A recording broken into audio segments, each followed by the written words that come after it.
Greetings, Earthlings. It is League Unlocked. Eric and Mark here with you guys. Another weekend recap. A lot of the finals happened the week before, but we still had plenty of MSI implications on the line this weekend. And as always, we're hyped up for any LPL match. But the grand finals, the rematch, FPX versus RNG, it didn't go 5, Mark, but thank goodness. Boy, did this one live up to the hype. Every other match that we had, every other finals, they were a Magikarp compared to the Gyarados. That is the LPL Grand Final. You said it. We had an absolute banger of a time for the finals, even without that crucial Game 5 Silver Scrapes. None of that action. It was 4 games of spiciness in the LPL. And we got our MSI tournament invitee from the LPL all ready to go. And this series from the get-go, almost more so games 1 and 2 than the others. The individual mechanical outplays that we saw and just the insane team fights. You heard all the casters absolutely losing their minds. But this was the height of play individually we're talking about that we saw all spring long in LPL. And by the way, that was already at a pretty high level. Well, let alone, like, if you want to add in other regions, sure. But just the LPL, this was something special, what we got in the finals, the individual performances. Nuguri, Irelia? Oh my lord. The 1v4 in the top side.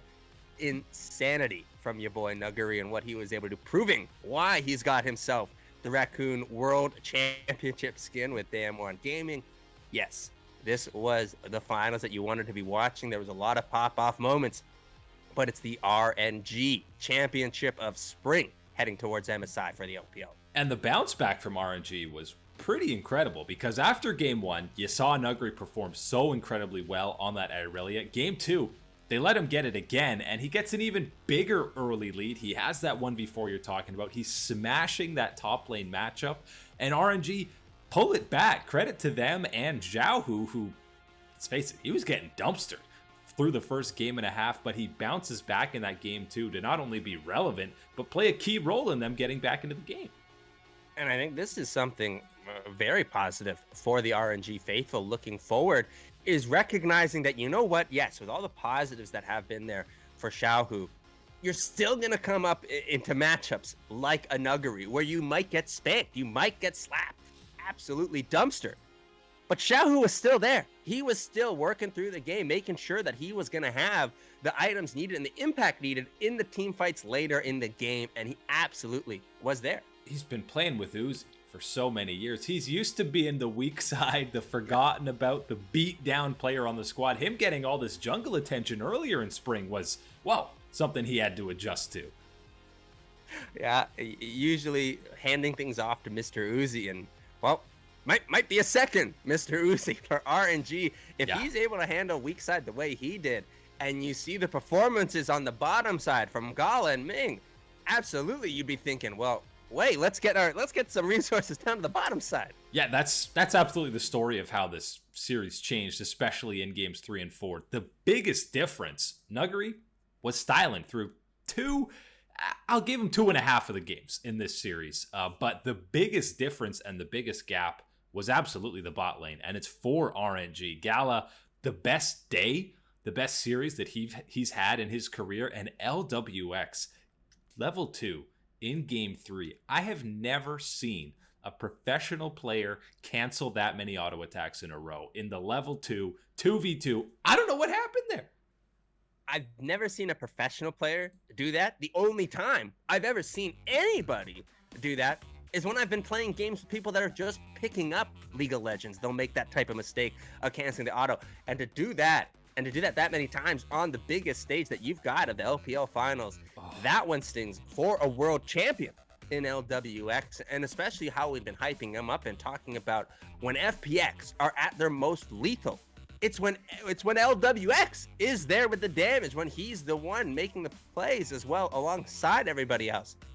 Not the day for that for Fun plus Phoenix. And unfortunately for them, on that flip side, was Gala and Ming playing at their very best, making sure to make that bot gap ginormous. So you have the terrible early start for LWX, and just later on in that game, you have a sick pentakill from your counterpart in Gala to basically seal the game win for them. He was 12-0-2 in that third game on the Kaisa. Across the series, my man had 32 kills. In 4 games, he's averaging 8 kills a game, Mark. How many times do we have to tell you that things are going well for RNG? There's excitement for RNG, and one of the most exciting parts of RNG is the bottom lane. And to say that without Uzi, to say that after you've moved on from him, nobody would be picking this. Nobody would be picking this with Gala. Love to see what they've been able to do on that LWX side, as you said, with those auto canceling mistakes. You could see that. I don't know if he was going to rebound for the later games, but absolutely in that game, within the first 2-3 minutes, the tilt was too much, and he was not going to be a factor for that one. And that tilt from him, from Tien, from Nuguri, absolutely carried in to Game 4, because Game 4 was an absolute massacre at the hands of RNG. 26-6 in kills is how it ended, and the game was only 21 minutes long. They had a 13k gold lead, and Nuguri, all the praise, all the highlights he had in the first couple of games, 1-9-2 is his final game on the chase in LPL Spring. And for every positive that we say about Nuguri and how much we go about it, this is one of those things that you also have to be taken into account. And I don't want to say it's a coin flip, because I think Nuguri has become better than just a coin flip at this point. But it's like, when you're in grade school and you're picking up a flower and you're like, oh, she loves me not, she loves me, and you're picking them off, all just the little flower petals. That's how it feels for Nuguri, and he's going kind of good game, bad game. And that's the way it worked out. And obviously, I think tilt is something to evaluate on the emotional side, how much that impacted the performance in the Game 4. But that is just the reality for FPX. And the tilt only gets crazier because you look at what's going on in your bot lane, and then I'm even more tilted that I'm playing with this bot lane right now. So things definitely snowballed out of control for FPX. But RNG, I know the storyline, and the one thing is we're disappointed to not see Nuguri play on the international stage, play against Damwon. But RNG across the board, just a much more consistent team, a better macro-wise team. And this is the first series or positive stretch, I feel like, that we can talk about RNG and say Xiaohu was probably at the bottom of the totem pole when it comes to standout performances in this series. The bot lane obviously completely smurfed on the FPX counterpart. Wei made Tien look like it was not World Championship Tien, I'll tell you that much. And even Cryan held his own in every single game against DoinB. And it feels strange to talk about this from an LPL perspective, because most of the time it's just purely that hyper focus on how skilled they are, how good they are, and the championship pedigree of everything else. But when you look at this RNG team, that's not meant to take away from any type of expectations or goals to achieve that. But when you look at them and what they can gain from this MSI, the exposure, the experiences that they will get moving forward, there's a ton of positives. You got Xiaohu picking up this experience in the top side, of course. Wei getting to go up against some of the Wei and Cryan specifically, to me, going up against some of the world's best at their position to sharpen themselves up. And then, of course, Gala and Ming down in the bottom side prove themselves as an iconic duo in the world of what they can do in the bottom side. Third MSI now for Xiaohu. Obviously, 2018, he won it with Ming alongside him. And remember, that was, the best tournament run we've maybe seen out of an individual player with Uzi in 2018. But Ming was right there alongside him, and one of the main reasons why he was so standout. And it's been a finals win for Xiaohu in 2018. 2016, they lost to SKT, as everybody else did. But now 4 titles for him as well on RNG. You should not be disappointed if you're an LPL fan that it is RNG representing at MSI. And again, this is absolutely not a disappointment, and good progress for the LPL region and RNG as an organization, specifically at MSI. But to have that type of feeling and to throw away everything positive and the excitement that you've built off of from this spring split of the LPL, where we're talking about 4 out of our top 5 are LPL teams, guys. Yeah. This is absolutely a positive. This is an RNG that's going to learn, get stronger from this international event. And they started 0-3. Think of how their playoff run started. 0-3 already. Champions of 2021 spring. Gonna get better. The LPL is gonna get better. And that's a scary thought for the rest of us. Yahoo in the top lane. It's his third MSI. First time, playing in that top side. So RNG, really excited to see what they can showcase at MSI. They're still going to be one of the favorites for the overall event because it doesn't matter the story. It doesn't matter the journey. If you come out on top of the LPL, you're going to be near the favorites when it comes to international events. That's just how it works, guys. Hey, you got to be when you're at the LPL. And to do it in the style that they were able to do against the opponent and quality of opponent that they did in FPX, put some respect on RNG. Now, as we slide into the small, brief window before MSI, the end of all these regular seasons, LCS squads in particular, this happened around Worlds last year. They like to sneak in a little off-season news, the little window where they can be at the forefront and get the headlines. Most recently, we got 100 Thieves. They got a new head coach. This isn't usually head coaching changes come at the start of a full year before spring so they can implement everything. Reaper is coming in, formerly of Cloud9, of course, in the middle of the season, in between spring and summer, which is obviously a much more difficult position to be put in. But I think you and I were both surprised that Reaper didn't get a job at the start of spring. Yeah, that was the biggest thing. One of the big storylines in North America was to have him on the sidelines. You would think of a lot of opportunities, a lot of organizations. And I don't think the question was about money, right? It was about finding the right opportunity for Reaper specifically, personally, what he wanted to do. And this 100 Thieves one seems great. On the one side of Zeke's leaving, when he came in, and again, this is a similar story to when he came into TSM, was expecting to see more of an identity built around this roster, right? To find some style of play and then to move on, try to build off of that, try to improve. And you never really saw that take enough of a hold or enough progress made in that regard. And unfortunately, that's where you see the axe come through, especially after this past season in spring. Reaper coming in, feeling good about this one, but you better be prepared still for a couple wonky drafts. That's not what's Reaper without a couple wonky drafts to get going. And the interesting thing here is 100 Thieves, they came around in 2018. They've really only had the two head coaches, and they haven't had a Korean head coach, which you look at the rest of the LCS, everyone's at least dabbled in that a couple of times over the last few years. Obviously, the end of Reaper's run in Cloud9, there were those crazy drafts. You had the benching era with Sneaky and Jensen, but without a doubt, at his peak and the last couple of years, pretty much consensus, you were talking about him as the best coach in the LCS.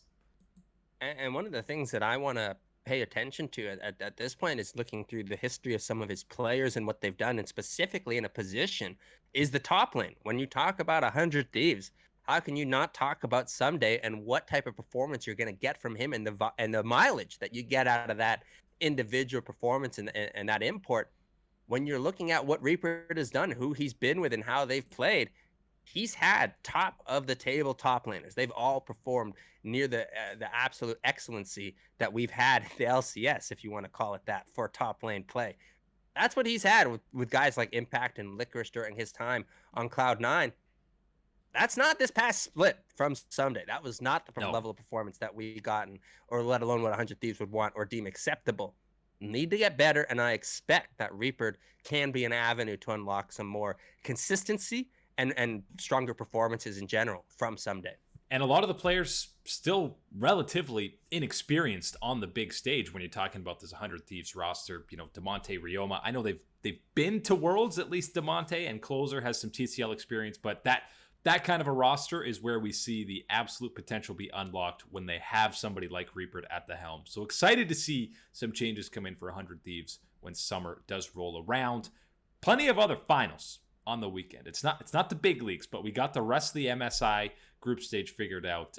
We'll go through a lot of these. We start with GAM and the Sejuan Buffaloes, who this series, GAM were the big favorites coming in, absolutely, but it was a rough start to this series. They lose game 1. Game 2, one of the biggest throws that you'll see in the pro scene. It's a throw. Anytime it's a throw, there's a comeback as well. But they were down 9k gold, 5-0 in turrets, 13-3 in kills, 3-0 in dragons, and they somehow, I can't really explain it, come back in that game 2 and turn the entire series around to win 3-1. It's one of those situations where it's a 99% throw, 1% catch. You have there always has to be some credit for the catch to be there to execute on the right moment. These type of things, sure, That has to be done, but this is absolutely a situation overwhelmingly in the throw category. And we're excited to see Gam back. First time at MSI since 2017. Obviously, the VCS couldn't go to Worlds last year, so we haven't seen them at all on the international stage in what feels like a long time. The Marines have the second highest gold differential at 15 in the world. Not in Vietnam, out of any team that played in spring. Yeah, and I think when we talk about them and we hype them up and people want to be cautious about not getting burnt for buying in or believing in and having them not get out of the next stage once again type of situation, when you look at what they have to do, what they have to take care of, sure, this is not taking anything for granted, but the requirement really for this MSI to get to the next part is just top 2. Doesn't matter top 1 or 2, it's just that top 2 that you got to get. And what you've seen from the Gigabyte Marines, how they should be able to carry themselves, knowing what group they're going into, absolutely the expectation has to be getting on to the next round. Yeah, they're slotted in with RNG, UOL, and Pentanet GG, which is formerly OPL or Broken Remnants of the OPL. They can absolutely get second in that group. GAM is great, but PSG are the best Pool 2 seed. Okay, Cloud9, yes, forget that they're a Pool 2 seed. But PSG now another 3-0, 9-0 across the board in the playoffs. There were some close games in this final series, but 26-1 is their overall record at the end of spring. That's pretty good. Yeah, every once in a while, there's a couple of wild card teams that we get to talk about where it's like, maybe they need to prove themselves in this type of avenue or this one. For PSG, their only thing that they're going to gain is proving themselves internationally. That's the only type of test left for them at this part to take that next step forward, to get that next level of confidence and international praise. This is it. MSI, you got your tickets, baby. And Maple continues to, when he gets in the LMS, he gets a newfound buff. It's not in the LPL. He looks like he's a world-class mid laner again.